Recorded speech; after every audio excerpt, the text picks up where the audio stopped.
কালনায় জলাজমিতে নরকঙ্কাল, নির্জন জলাজমি থেকে উদ্ধার খুলি পাঁজরের হাড়। জুলাই থেকে নিখোঁজ হুগলির যুবক অনিকেত রায়। কঙ্কালের পাশ থেকে উদ্ধার সাইকেলটি সেই অনিকেতেরই, দাবি তার পরিবারের।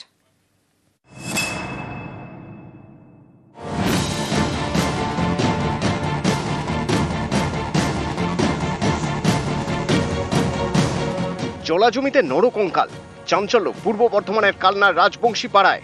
রবিবার নির্জনে জলাজমিতে বাঁশ কাটতে যান স্থানীয় এক বাসিন্দা। হঠাৎ দেখেন সেখানে ছড়িয়ে ছিটিয়ে পড়ে রয়েছে নরকঙ্কাল, পাশেই একটি সাইকেল।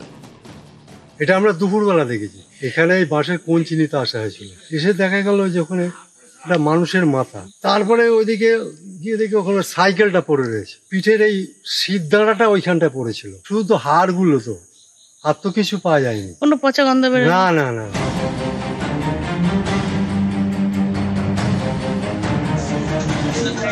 সাইকেলের সূত্র ধরেই অনিকেত রায়ের নাম সামনে আসে।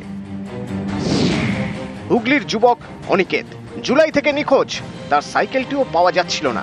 বাড়ির লোকের দাবি, জলাজমি থেকে উদ্ধার হওয়া সাইকেলটি অনিকেতেরই। যে জলাজমিতে এই কঙ্কাল মিলেছে সেখান থেকে অনিকেতের বাড়ির দূরত্ব কয়েক কিলোমিটার।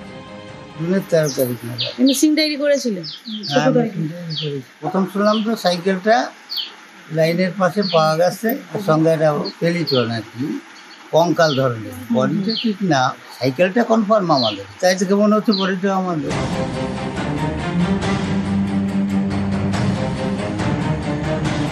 নির্জন ওই জলাজমিতে কিভাবে কঙ্কাল? এই কঙ্কাল কি নিখোঁজ অনিকেতেরই? দেহ পচে কঙ্কাল হয়ে গেল, অথচ কেউ টেরও পেল না। এরকমই নানা প্রশ্নের উত্তর খুঁজছে পুলিশ। কালনা থেকে নবকুমার রায়,